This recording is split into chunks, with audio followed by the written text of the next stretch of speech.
नमस्कार दोस्तों, मेरे YouTube चैनल में आपका स्वागत है। कृपया इस वीडियो को अंत तक देखें, क्योंकि मैं बाइबल पर आधार बहुत ही महत्वपूर्ण बातें आपके लिए लेकर आता हूं। अगर आपको मेरे वीडियो को शुरू से अंत तक देख रहे हैं तो कृपया मेरे इस YouTube चैनल को सब्सक्राइब करें, ताकि मैं और इसी प्रकार का वीडियो आपके लिए ला सकूं। धन्यवाद। तो वीडियो को शुरू करते हैं। परमेश्वर की कृपा से ये समय ईश्वर हमको दी है कि हम परमेश्वर के बारे में कुछ बातें मनन करना जा रहे हैं, उनका चिंतन करना जा रहे हैं। और आज हम जिस विषय को लेकर मनन करने जा रहे हैं वो विषय हमारे लिए बहुत ही महत्वपूर्ण है। मनुष्य के प्रति परमेश्वर का प्रेम। ईश्वर के पुनीत प्रेम की साक्षी सारी प्रकृति और समस्त श्रुतियां दे रही है। हमारी प्राणमयी चेतना, प्रतिभापूर्ण बुद्धि और उल्लासमय आनंद के उद्गम और स्रोत स्वर्ग के हमरे परमपिता परमेश्वर ही है। प्रकृति की मनोमुग्धकारी सुषमा पर दृष्टि तो डालिए। यह विचार तो कीजिए कि प्रकृति की सारी वस्तुएं के सबूत रीति से न केवल मानव कल्याण के लिए अपितु प्राणी मात्र के हित के लिए अपने रूप गुण परिवर्तित कर अनुकूलता ग्रहण कर लेती है। सूरज की अमृतमय किरणें और माता रागिनी से भरी रिमझिम वर्षा, जिससे पृथ्वी ऊर्जस्वी एवं पुलकित हो उठती है। कविता पंक्तियों की तरह पर्वतमालाएं, जीवन के स्पंदन से भरी समुद्र की तरिए और वैभव सुहाग में प्रफुल्लित श्यामला भूमि, इन सब से सृष्टि का अनंत प्रेम फूट रहा है। स्तोत्रकर्ता कहता है, सबू की आंखें तेरी ओर लगी रहती है और तू उनको समय पर आहार देता है। तू अपनी मुट्ठी खोलकर सब प्राणियों को आहार से तृप्त करता है। भजन संहिता। ईश्वर ने मनुष्य को पुनर्तः पवित्र और आनंदमय बनाया, और जब ये पृथ्वी सृष्टि के हाथों से बनकर आई तो न तो इसमें विनाश का चिन्ह था और न श्राप की काली छाया ही इस पर पड़ी थी। ईश्वर के नियम चक्र, प्रेम के नियम चक्र के अतिक्रम से संताप और मृत्यु पृथ्वी में आ घुसी। फिर भी पाप के फल स्वरूप जो कष्ट और संताप आ जाते हैं, उनके बीच भी ईश्वर का अमित प्रकट होता है। पवित्र शास्त्र में ये लिखा है कि मनुष्य के हित के लिए ही ईश्वर ने पृथ्वी को शाप दिया।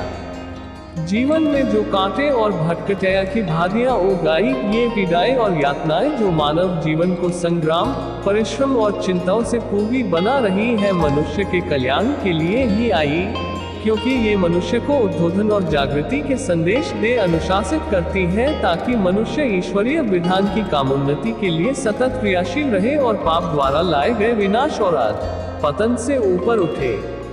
संसार का पतन हुआ है, किंतु ये सर्वशत आह और यातनाओं से पूगी नहीं। प्रकृति में ही आशा और सुख के संदेश निहित है। भटकटैयों पर फूल उगे हुए हैं और कांटों के बुढ़मूठ कलित कलियों में लद गए हैं। ईश्वर प्रेम है। ये सूक्ति प्रत्येक फूटती कली पर, प्रत्येक उगती घास की नोक पर लिखी है। रंग बिरंगी चिड़िया जो अपने कलित कलरव से वातावरण को मुखारित कर देती है, अपरूप रंगों की चित्रकारी से सजी कलियां और कमनीय कुसुम, जिनसे साग समीरण सुष्मित सुहास से मत हो जाता है, और वन प्रांत की ये विशाल वृतवलियां जिन पर जीवनमयी हरितिमा सदैव विराज रही है, ये सब ईश्वर के कोमल हृदय और उसके पिता तुल्य वात्सल्य के चिन्ह है। ये उसकी उस इच्छा के प्रतीक है जिससे से वो अपने प्राणियों को आनंद विभोर करना चाहता है। ईश्वर के प्रत्येक वचन से उसके गुण देखे जा सकते हैं। उसने स्वयं अपने प्रेम और दया की अनंतता प्रकट की है। जब मूसा ने प्रार्थना की कि मुझे अपना गौरव दिखा, तो ईश्वर ने कहा, मैं तेरे सम्मुख होकर चलते हुए तुम्हें अपने सारी भलाई दिखाऊंगा। यही तो उसका गौरव है। ईश्वर ने मूसा के सामने प्रकट होकर कहा, यहोवा यहोवा ईश्वर दयालु और अनुग्रहकारी, कोप करने में धीरजवनित और अति करुणा में और सत्य, हजारों पीढ़ियों निरंतर करुणा करने हरा, धर्म और अपराध और पाप का क्षमा करने हरा है। निर्गमन 34 अध्याय 6-7 पद। ईश्वर तो विलंब से कोप करने वाला करुणा निधान है, क्योंकि वो करुणा में प्रीति रखता है। मिका। ईश्वर ने हमारे हृदय को अपने से इस पृथ्वी पर और उस स्वर्ग में असंख्य चिन्हों द्वारा बांध रखा है। प्रकृति के पदार्थ के द्वारा और पृथ्वी के गंभीरतम और कोमलतम संबंधों के द्वारा ईश्वर ने अपने आप को ही व्यक्त किया है। फिर भी इन वस्तुओं से ईश्वर के अनंत प्रेम का एक उदांश ही प्रकट होता है। उसके प्रेम की साक्षी अनंत थी। तो भी मनुष्य अमंगल भावना द्वारा अंधा बना वही ईश्वर की और भाव विस्फारित नेत्रों से देखने लगा तथा उसे क्रूर एवं क्षमाहीन समझा। शैतान ने मनुष्यों को ईश्वर के बारे कुछ ऐसा समझाया कि लोग उसे बड़ा कड़ा शासक समझने लगे, निर्दय, निष्पक्ष, न्यायकर्ता और क्रूर तथा खरा कर्जा चुकता लेने वाला। उसने ईशार को जो रूप रखा उसमें ईश्वर का ऐसा जीव चित्रित हुआ जो लाल लाल आंख किए हमारे समस्त कामों का निरीक्षण करते हो ताकि हमारे भूले और गलतियां पकड़ ली जाए और उचित दंड मिले। ईश्वर के अमित प्रेम को व्यक्त एवं प्रत्यक्ष कर इस कली छाया को दूर करने के लिए ही यीशु मसीहा मनुष्य के बीच अवतरित हुए। ईश्वर पुत्र स्वर्ग से परमपिता को व्यक्त एवं प्रकट करने के निमित्त अवतरित हुए।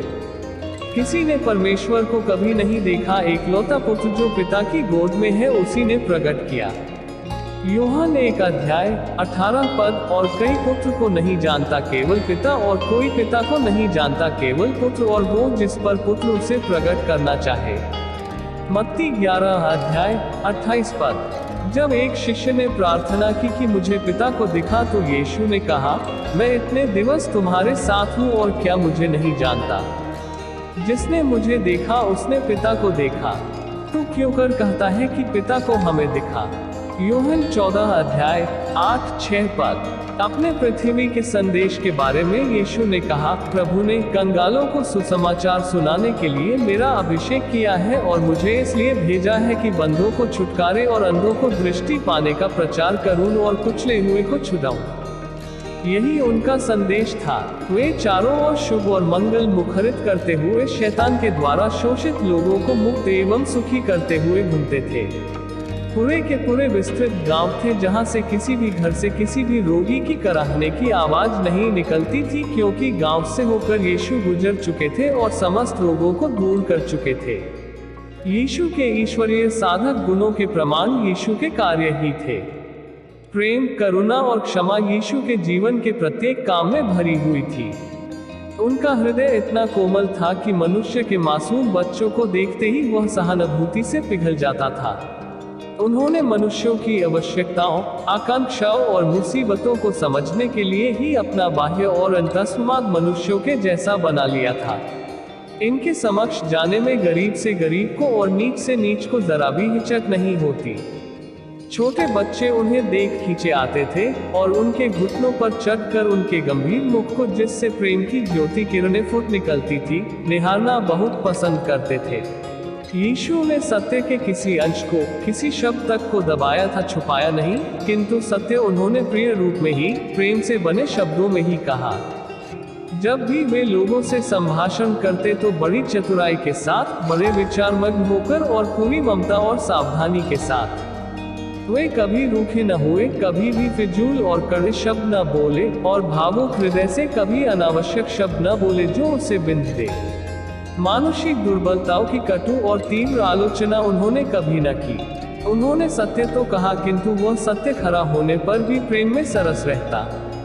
उन्होंने पाखंड, अंधविश्वास और अन्याय के विरुद्ध बातें की, किंतु उनके फटकार के उन शब्दों में आंसू छलक रहे थे। जब यरूशलेम का शहर ने उन्हें, उनके मार्ग को, सत्य को और जीवन को प्राप्त करने से इनकार कर दिया तो वे उस शहर के नाम पर जिसे वे प्यार करते थे रोने लगे। वहां के लोगों ने उनको अस्वीकृत किया, अपने उद्धारकर्ता को अंगीकार करना अस्वीकार किया, फिर भी उन्होंने उस लोगों पर से करुणा और प्रेम भरी ममता की दृष्टि डाली। उनका जीवन ही उत्सन्न था, आत्मत्याग का आदर्श था और परमार्थ के लिए बना था। उनकी आंखों में प्रत्येक प्राण अमूल्य था। उनके व्यक्तित्व में सदा ईश्वरीय प्रताप रहता, फिर भी उस परमपिता परमेश्वर के विशाल परिवार का प्रत्येक सदस्य के सामने वे पूरी ममता और सहृदयता के साथ झुके रहते थे। उन्होंने सभी मनुष्यों को पतित देखा और उनका उद्धार करना उनका एकमात्र उद्देश्य था। यीशु मसीह के जीवन के कार्यों से उनके चरित्र का ऐसा ही उज्जवल रूप प्रतिभासित होता है, और ऐसा ही चरित्र ईश्वर का भी है। उस परमपिता के करुणा हृदय से ही ममतामयी करुणा की धारा मनुष्यों के बच्चों में प्रवाहित होती है, और वही खींच में अबाध गति से प्रवाहमान थी।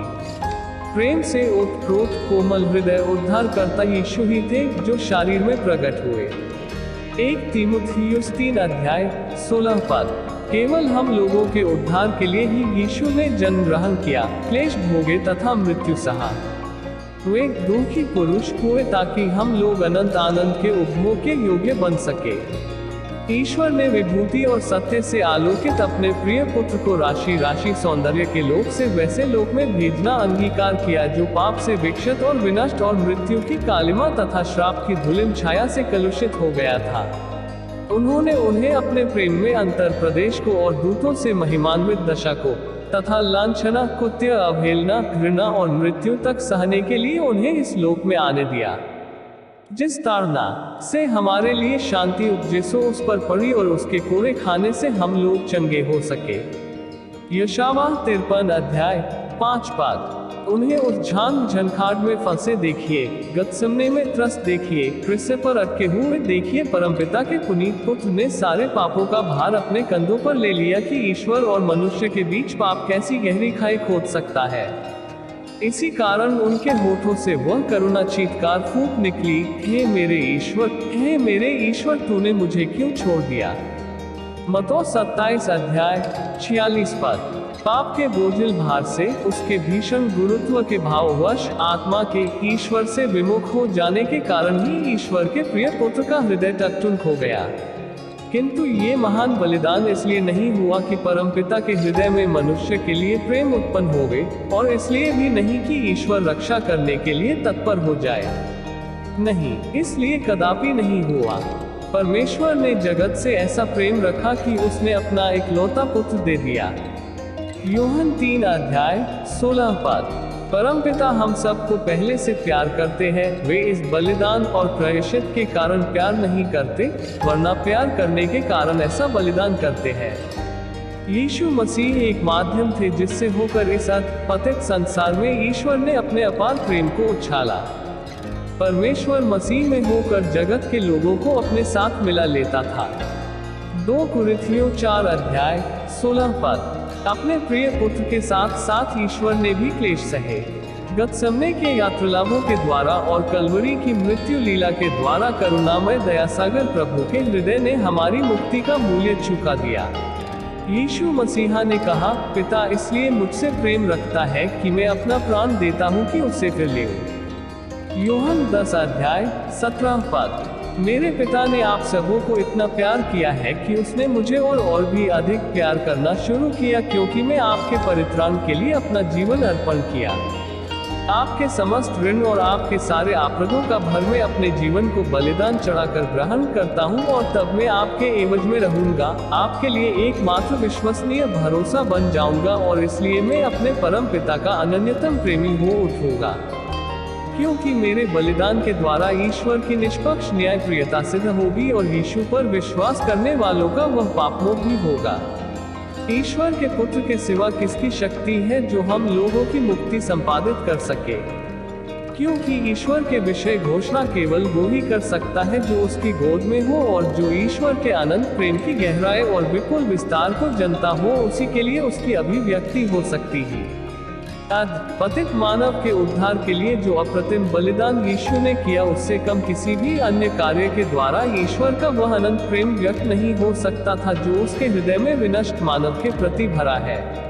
ईश्वर ने जगत से ऐसा प्रेम रखा कि उससे अपना इकलौता पुत्र दे दिया।